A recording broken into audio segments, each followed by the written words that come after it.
remember the day when it all started, seeing this really strange thing.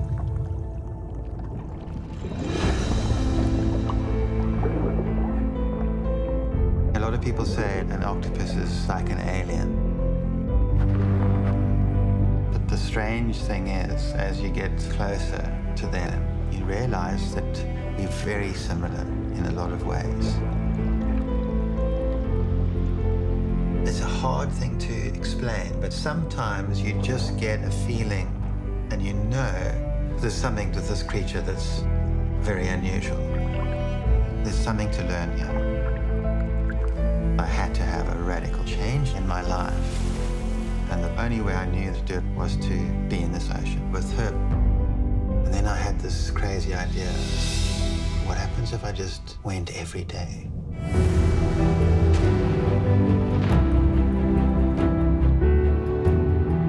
But you realize that there's a line that can't be crossed.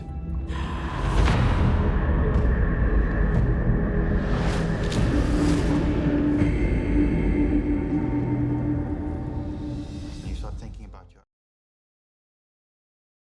Hello, I'm Ann Hornaday, Chief Film Critic for the Washington Post. Welcome to Washington Post Live. And it's my pleasure to welcome the directors of the Academy Award nominated documentary feature, My Octopus Teacher, Pippa Ehrlich and James Reed. Welcome to both of you. Thank you so much, Anne. Thank you very much. It's great to see you both. And I believe, Pippa, you're joining us from South Africa, and James is joining us from Bristol, England. So it's a wonderfully global event that we have today. This is an extraordinary story of one man's relationship with an octopus. This is Craig Foster, who we saw in that trailer, who embarked on this project involving him diving every day in the water off the back of his home just outside Cape Town. Pippa, how did you get involved in this project? So I met Craig through a mutual friend. I was working as a conservation journalist at the time, focused on the marine conservation and science. And I was very interested in getting to know the kelp forest better. And I went for a dive with Craig and our friend Ross. And very quickly, I just saw that he was seeing things in that environment, which I'd been diving in for 10 years at the time. But he was picking up signs and finding animals and behaviors that I just never dreamed were possible. And he and I started diving together regularly, and I started working on kind of cold thermogenesis, which is the process of adapting your body to the cold. And about 6 months into that process, Craig asked me if I wanted to help him make this little film that he had in his mind. And the film would be about this very special experience he'd had with an octopus. And he hadn't told me too much about it, but he sent me a treatment, and I remember sitting at my desk and just bursting into tears because it resonated with me on a very deep level. And yeah, that's how I got involved. So my understanding, it sounds like he was already involved with this octopus, and this film really takes us through the arc of his relationship with, lasts about a year, which is around the average time that a common octopus lives. And so did he introduce you to the octopus when on that first dive? No. So you were just taking, and again, yeah. Yes, the film is essentially an archive job. You know, when James and I came to the project, I came in a little while before him, but we had hard drives and hard drives full of footage that had been recorded during this incredible year that Craig had spent with the octopus. But she died long before he even dreamed of making a film about her. It was a very organic process, the making of this film and the realizing that it should be a film. Right, and I guess this is where we should make it clear that Craig Foster himself is a documentary filmmaker, and he had the foresight and wherewithal to film these days. You know, it's almost like a diary, a visual diary, and he Exactly. took some stunning underwater photography, which we just saw in that clip. And that is one of the great strengths of this film, is just the imagery that he managed to capture. What did I read? 3,000 hours of filmed material that you had to work with, and then kind of find this story within it. So the octopus narrative and their relationship obviously affected you emotionally. But had you already thought of other storyline? I mean, did you kind of consider other storylines? Absolutely. We started much broader. We started with, obviously in many ways the story was coming from Craig, and so many life experiences that he'd had informed, even the fact that he was interested in pursuing this kind of experience with an octopus and this daily immersion in the kelp forest. So we started with something much bigger, and we cut many sequences that we really liked, that were very difficult to let go of. But as soon as we started getting into the nuts and bolts of the octopus's story, that was just so compelling. It was just kind of a river that just ran fast and strong. And more and more, we realized that was where our story was going to go and where it should go. Right. And now, James, I want to bring James in, and I want to tell our listeners that we might be experiencing about an 8-second delay. So just know that as we embark on our conversation with James. But James, am I correct that your involvement was really drawing Craig out? Craig was drawing the octopus out, but maybe your job was to, because Craig's story is just as germane to this film as the octopus. I'm so sorry about the 8-second delay. You realize that that's a long time in human communication. So yeah, I came on late in the process, and I think that was kind of it was really interesting for me, and I'd never really done that before. I mean, usually you're sort of, you're on a film from the start and you see it all the way through, but this is a really unique opportunity for me.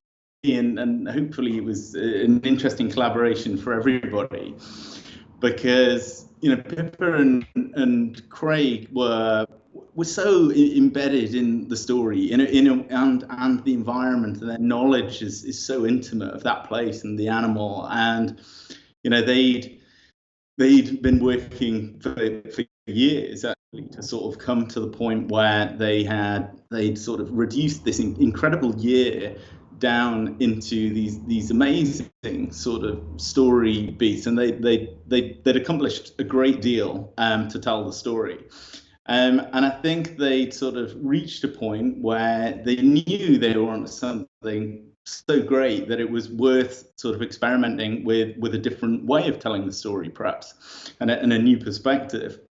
And I was very lucky that they contacted me through a company in Bristol called Off the Fence, and Ellen Windermouth contacted me and sent an email with a cut, a link to a cut in it. And I just thought, I'd no prior information about it at all, other than it was an interesting story about a man and an octopus. And I clicked on it and thought, I'll just give it 10 minutes and see what this is about.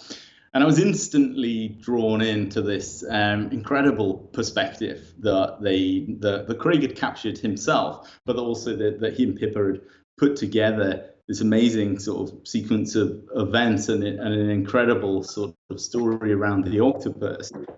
But what was clear to me and to them, but they had a different type of experience on it, was that there was another thread to be brought in there. And I have some background in making lots of interview-driven films, and I also have I came into it completely fresh, so I didn't know the story, so I hadn't lived it for the last few years like they had.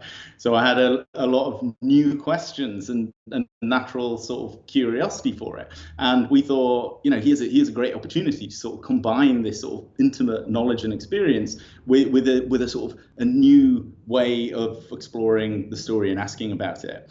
So I had a quick Skype call with Craig to check, we just wanted to check that he was okay with the idea. And then we didn't really talk much more about it, because I then went to South Africa and met with Pippa and Craig personally, and we spent 3 days interviewing Craig at his kitchen table.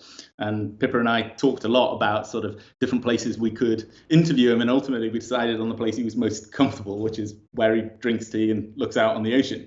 And we were going to spend a lot of time there, so we bedded down, and we just we took it slowly, and we just asked him about every detail of how he came to this story and how it impacted him, and how the whole relationship developed and built, and it took about 3 days, and we were all exhausted afterwards, but in the end we'd got this sort of really unique and authentic perspective on his own story, and he'd been distanced from it for long enough that having a stranger come in and sort of ask him those sorts of details, he was able to sort of transport himself back to those moments and sort of relive them as if they were fresh, and it was fantastic. And I think it was just a really interesting sort of combination of experiences that we all sort of brought to it, and the film sort of took on a new form, and Pippa and I went back to Bristol and sort of reshaped the film around that conversation.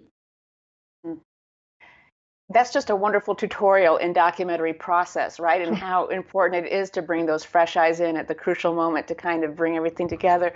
Pippa, one of the most revelatory things about this film are the revelations, and what Craig was learning about the common octopus and behavior and biology.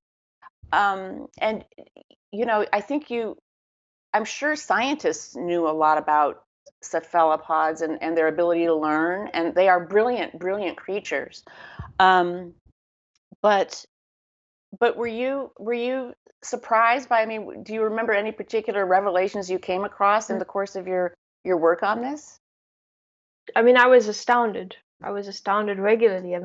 Going through those rushes the very first time, the things that you see, when she wraps herself up like a transformer to protect herself from the sharks with an armor of shells and stones. The fact that the octopus was clever enough to realize that if she got onto the back of the shark, away from its teeth and its head, she'd be safe there.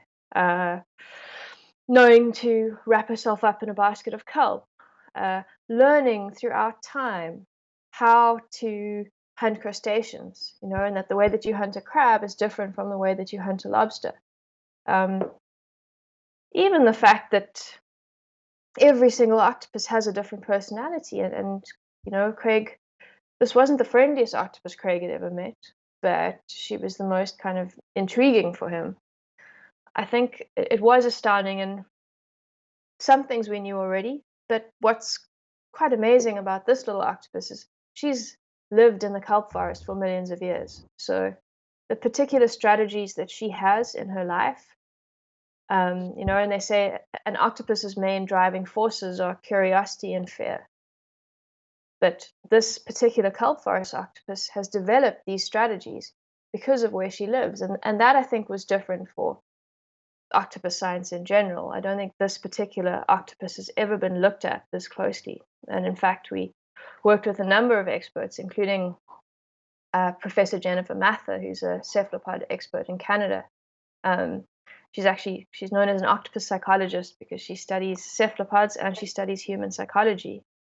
And she came out to South Africa and she watched every scene of the film with us. And it was always Craig's interpretation. That's how the story is told. But she definitely gave us all the insight that she could into kind of what the octopus was thinking at different phases in her development. And this idea that an octopus can do geometry because it has to drill in a very, very specific place on the shell, otherwise it doesn't get the animal where it needs to. These were kinds of insights that we couldn't have worked out by ourselves, and it was amazing. We had a number of scientists, including Dr. Janis Lanshoff, who's our scientific advisor at the Sea Change Project. Him and Craig worked together for a very long time to figure all of these things out. You know, this is the perfect time to show a clip illustrating this brilliance in action. This is a real scene of discovery. Let's watch. I remember there was a strange shape to my left, and just going down and seeing this really strange thing.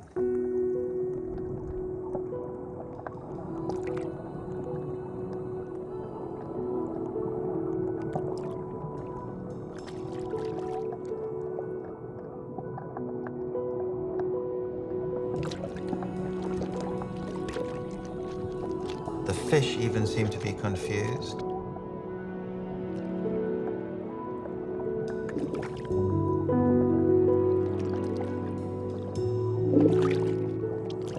And then suddenly,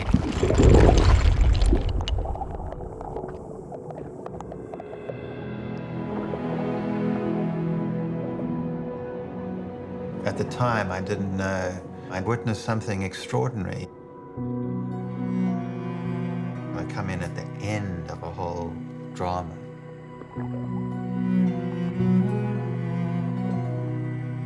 You think, well, what on earth is this animal doing?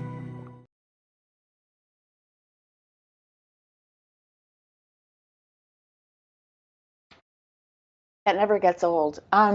Also, P.S., I'm never eating calamari again. I don't know about all of you, but have these strategies been documented before, Pippa? Do you know, by human beings?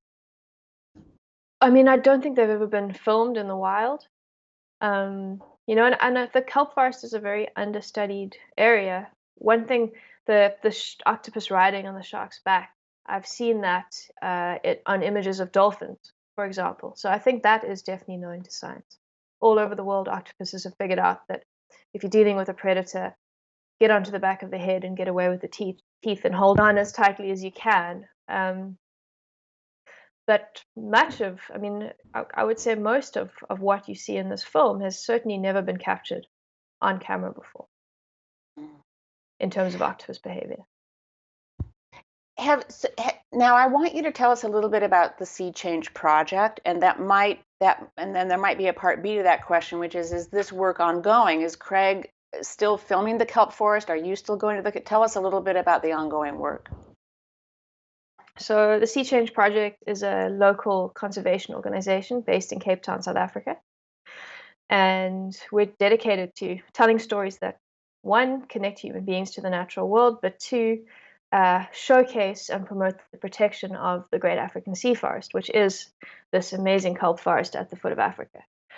What's amazing and unknown about kelp forests is that they cover 25% of our global coastlines, but they're hardly ever talked about. They're, unlike a coral reef or a Serengeti or an Amazon, it's not an iconic wilderness that people immediately recognize when they hear the word kelp forest. And they're very, very vulnerable. As climate change becomes more and more of a problem in our oceans, which it is at a rapid rate, kelp forests are disappearing. In Tasmania and in California, almost entire forests have disappeared over just a number of years. So that's really what we're trying to do is showcase kelp forests, raise awareness about them, and garner a kind of foundation of global support for these incredibly magical underwater forests, because they're very important. They are major carbon sequesterers. They contain innumerable life forms. So in terms of biodiversity, they're one of the most biodiverse ecosystems on our planet, which is very, very critical. If you look at, you know, the crisis that we're facing today, the COVID pandemic, that's a direct result of disappearing biodiversity. So, yeah. There's another moment I'd like to share with our viewers, which is one of the most touching, literally touching moments in the film. And it's when Craig first makes physical contact with this octopus that starts to play such an important role in his life. Let's watch this. She'd see a big movement and she'd be slightly afraid, and then look, oh, it's him. And she'd come out and be very curious. Very interested, very curious, but not taking stupid chances. Keeping all the other arms attached to the den and the suckers in place.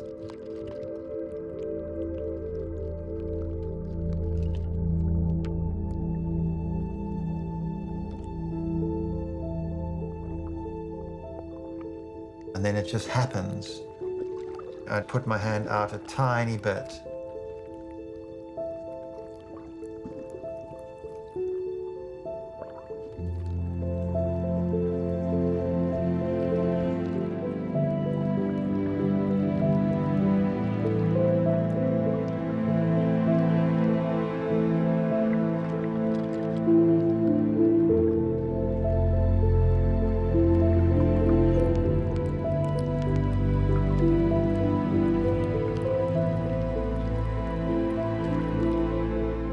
Something happens when that animal makes contact.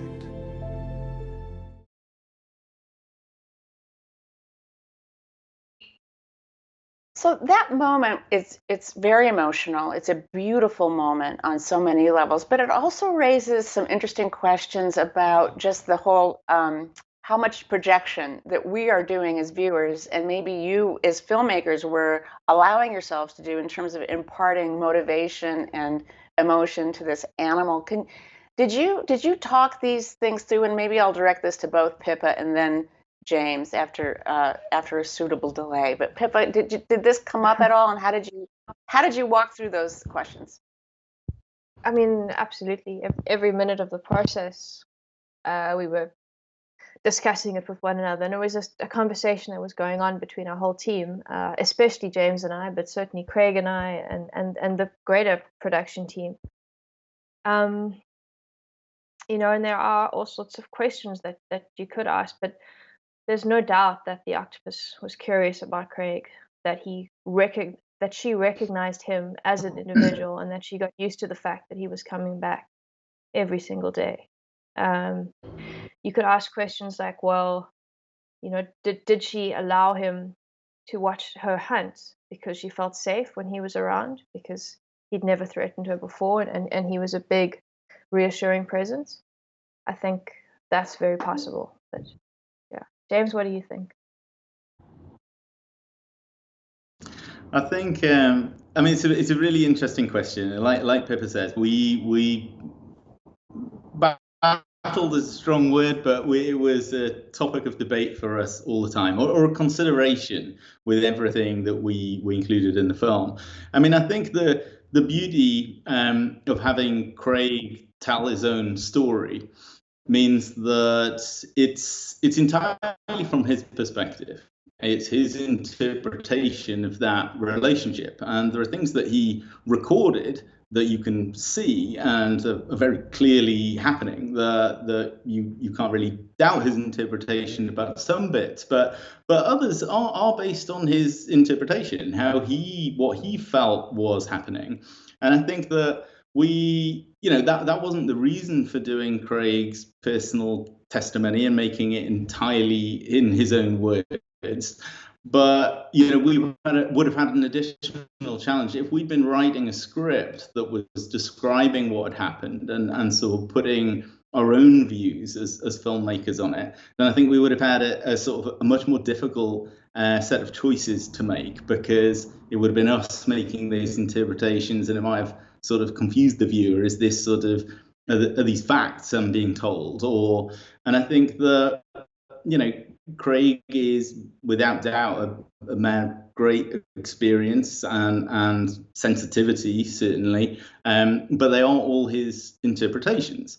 So I hope that that's kind of clear in the film. We're confident about those interpretations, but it's about his relationship and how he felt about it, and he's the one telling that story, and we don't get the octopus's side of the story, other than the behavior that she exhibits and the interactions that we can see on screen. So we thought that was a great, something beautiful about the film. It did leave quite a lot open to interpretation. And sometimes we used Craig's interpretations, and at other times we didn't say a lot, and we let the footage sort of speak for itself, and we left it open. And I think probably people will interpret those things in different ways.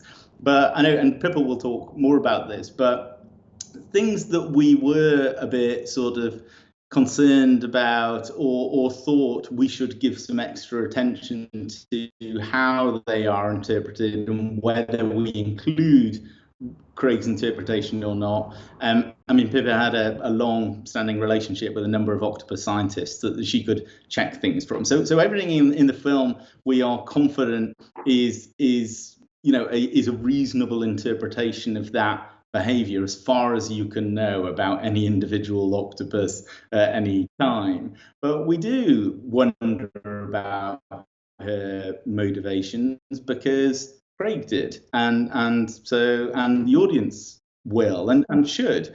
But hopefully we're not too conclusive about exactly what she may be thinking, or it doesn't come across like that, because it's how Craig felt about it, and that felt like the most important thing.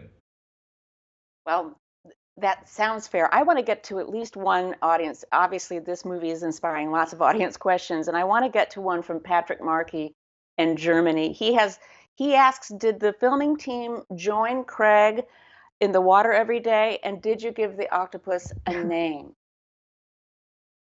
This kind of loops back to the anthropomorphizing question. We didn't join Craig in the water at all with the octopus. Certainly not James and I, but Craig's very good friend, Roger Horrocks, who he's been making films with for years, is a top underwater cameraman, and Roger lives just up the road. And when these incredible things started happening with the octopus, Craig kind of gave Roger a call and said, you need to come and meet this octopus, and you need to see what she's doing, because I've never seen anything like it, and we should see what we can capture. So there were times when Roger and Craig were filming together, but for the most part it was Craig on his own. And he didn't name the octopus. And the reason for that is partly, as filmmakers, we knew we were in a dangerous world of anthropomorphism, and we wanted to minimize that where we could. And secondly, she is a wild creature, and we wanted to give her the space to be herself as an octopus as much as we could. Yes. We have time for one more question. This is from Tanya Kruger from Florida. And she wants to know, how has the climate crisis impacted the welfare of octopuses in the area where the film was made? I don't know if the climate crisis has impacted octopuses too much, and I think what we're lucky with our particular kelp virus is it's at this point it seems quite resilient to climate change, and our water is not warming up at too drastic a rate. So octopuses are doing fairly well here. There is an octopus fishery which we're aware of. But of course, in other parts of the world, when the kelp virus disappears and the habitat disappears, all of the other species start to disappear as well. And that means that octopuses don't have places to hide, and they have nothing to eat. So everything is deeply connected and interdependent. Well, that's another connection that you make beautifully in this film. I mean, it's even though the octopus is definitely the star, but you really, the images of all the other creatures in that delicate balance in that ecosystem, they're beautifully evoked. We don't have any time left. I want to thank both of you. I especially want to thank James and your patience, and I'm sorry we weren't able to get to you more because of the delay, but we're so happy that you could join us here today. Congratulations on your nomination. I'm sure that's a thrill for both of you. Thank you so much.